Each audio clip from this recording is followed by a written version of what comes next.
Hi everybody, it's Pastor Amy here. I am coming to you a little bit early this week and wanted to start thinking about Sunday. It is the 12th Sunday after Pentecost, and this is a really interesting story and really challenging because in the Gospel of Matthew, Jesus has just fed the 5,000 people, has walked on water and had the whole moment with Peter in the storm.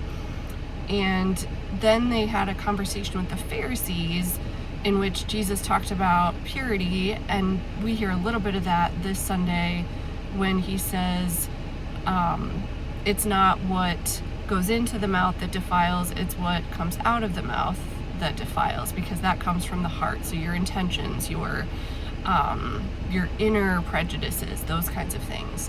And then he goes to a region that is mostly Gentile, Tyre and Sidon, and he sees a Canaanite woman.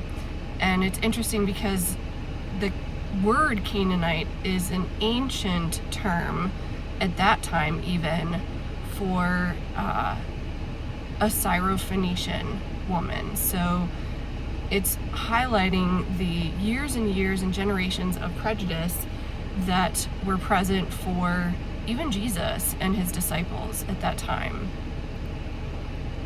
And so we have some choices to make for this gospel reading. We can read that Jesus calls her a dog and says that she's not worthy to eat the food from the master's table.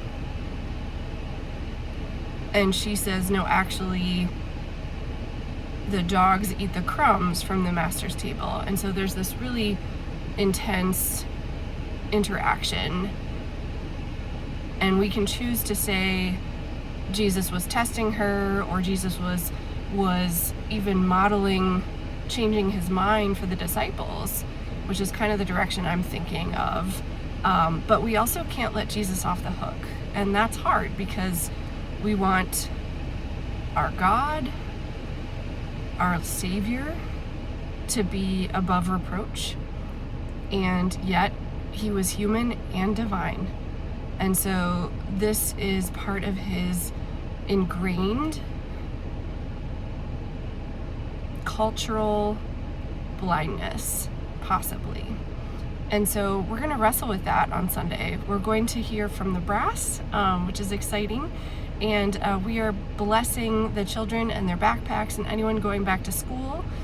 So please bring your briefcases, your backpacks. I'm going to invite even an intergenerational moment so that we can acknowledge everybody that's in transition back to school or back to work in those ways. And also, speaking of which, I know it's a busy time, and I'm thinking about you all going back to school, particularly this week, next week, the following week. This is that end of the summer kind of season, and we're looking towards the fall. And we have some service projects on Saturday along with Project Fresh drive-through drop-off. So I just wanted to remind you guys that before Sunday, there is some work to do, and we look forward to seeing everybody. I look forward to seeing you on Sunday and wrestling with you as our faith community on this difficult and also necessary gospel. So thank you, and I'll talk to you soon. Take care. Be well.